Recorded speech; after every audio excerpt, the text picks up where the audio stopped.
పహల్గాం దాడిలో అన్యాయంగా ఆసువులు బాసిన మధుసూదన్ రావు గురించి నెల్లూరు జిల్లా ప్రజలతో పాటు రాష్ట్ర దేశవ్యాప్తంగా తెలిసిందే. అయితే మధుసూదన్ రావు పార్థివ దేహం చెన్నై నుండి నెల్లూరు వచ్చినప్పటి నుండి ఆయన అంత్యక్రియలు పూర్తయ్యే వరకు ఆ ఇద్దరు సీఐల కృషి అంతా ఇంతా కాదు. సర్కిల్ ఇన్స్పెక్టర్ గిరిబాబు, మరో సర్కిల్ ఇన్స్పెక్టర్ ఫిరోజ్ వీళ్ళిద్దరూ అంబులెన్స్లో నుండి మధుసూదన్ రావు పార్థివ దేహాన్ని భుజస్కంధాలపై మోసుకుంటూ ఇంట్లోకి చేర్చారు. అక్కడి నుంచి ఆయన అంత్యక్రియలు పూర్తయ్యే వరకు ఆ ఇద్దరు సీఐలు కృషి మాటలతో చెప్పలేనిది. నిరంతరం మధుసూదన్ రావు ఇంటి వద్దే ఉంటూ వచ్చిపోయే వీఐపీలకు అన్ని వసతులు ఏర్పాటు చేస్తూ నిద్రాహారాలు మాని కాకి దుస్తులకు సరైన న్యాయం చేశారు అని ప్రతి నోటా వినిపిస్తోంది.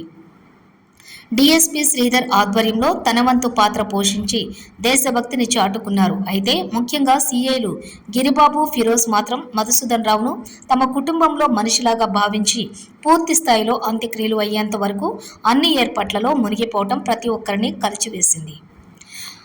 రాక్షసులాంటి తీవ్రవాదుల దాడిలో అన్యాయంగా అసువులు బాసిన మధుసూదన్ రావు పార్థివ దేహానికి పూర్తి స్థాయిలో అంత్యక్రియలు అయిపోయే వరకు కూడా ఆ ఇద్దరు సీఐలు కృషి ఎప్పటికీ కూడా చరిత్రలో నిలిచిపోతుంది. ఎస్పీ కృష్ణకాంత్ ఆధ్వర్యంలో పోలీసులు మధుసూదన్ రావుకు అద్భుతమైన చివరి వీడ్కోలు పలికారని ప్రతి నోటా వినిపిస్తోంది.